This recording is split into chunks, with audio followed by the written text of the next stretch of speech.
kita akan bahas tentang Xiaomi Mi A1, HP terdahulu yang menurut saya ini masih worth it ya dipakai. Coba kita lihat di sini ada pengaturan. Nah, di pengaturan di sini tuh ada berbagai macam pengaturan. Kita lihat MIUI-nya ya. MIUI-nya atau Android-nya. Android-nya kalau nggak salah di sini Android sudah Android 9 ya. Coba kita cari, ada di paling bawah. Oke, kita cari yang paling bawah. Nah, ini baterainya menurut saya masih worth it sih. Untuk satu harian tuh masih tahan. Oke, kita lihat ke sistem. Nah di sini ada nama. Kita lanjutkan. Nah, di sini ada update sistem. Nah, bisa lihat update sistem ke Android 9. Nah, untuk tahun 2024 ini Xiaomi Mi A1 itu atau Xiaomi 5X ini dia terakhir itu tanggal 1 Agustus 2020. Tapi walaupun demikian, menurut saya pribadi ini untuk HP Xiaomi untuk yang kelasnya lawas ya, menurut saya sih masih worth it sih. Menurut saya sih masih worth it. Kenapa masih worth it? Karena untuk multitaskingnya atau buka app begitu banyak mungkin sih masih bisa. Untuk main app atau Mobile Legends juga masih bisa ya. Nah, di sini bersyukurnya saya dapat unitnya menurut saya sih masih bagus, ini masih bisa digunakan. Tapi tergantung lagi kembali kepada masing-masing user sih ya. Usernya itu mau peruntukan buat apa. Tapi kalau cuma buat sosmed atau buat main game-game ringan sih ini masih worth it. Dengan tenaga Snapdragon yang dibekalinya, dan ini masih worth it sih. Untuk pengecasan pun ini udah pengecasannya udah pas charging ya. Pas charging jam 0 sampai full itu hanya butuh waktu sekitar 1 jam 40 menit ya. Untuk sekelas yang HP lawas gitu kan, ini masih worth it banget sih menurut saya pribadi. Dan kembali lagi kepada pengguna usernya di sini. Penggunanya untuk apa? Dari sini pun dia ada fingerprint scanner. Nah, fingerprint scanner juga bisa di sini dan berfungsi banget baik ini.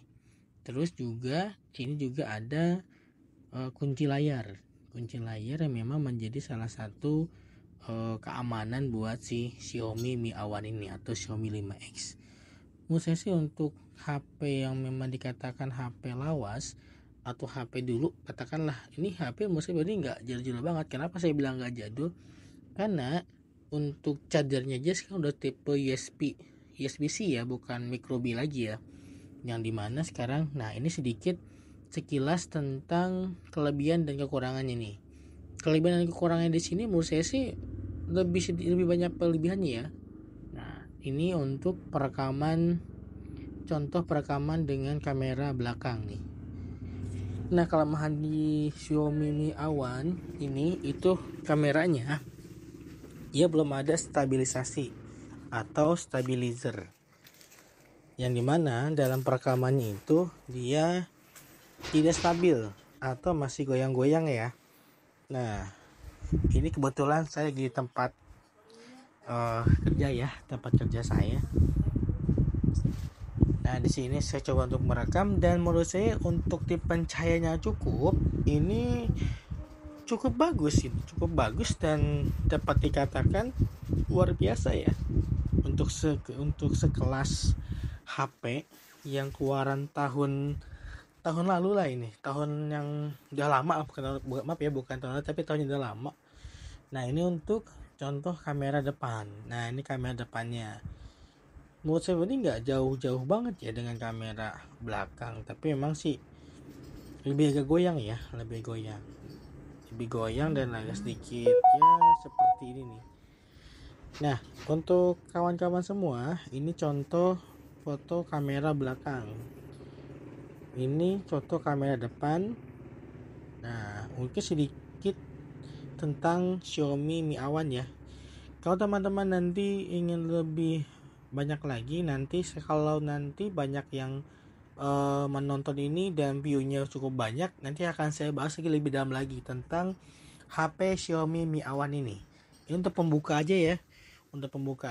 Nanti jika view-nya meledak atau view-nya banyak, nanti akan saya coba review lebih dalam lagi, masih worth it nggak untuk main game sekelas misalkan ML, FF atau misalkan PUBG dan lain sebagainya yang perlu untuk yang memang dikatakan butuh power yang tinggi.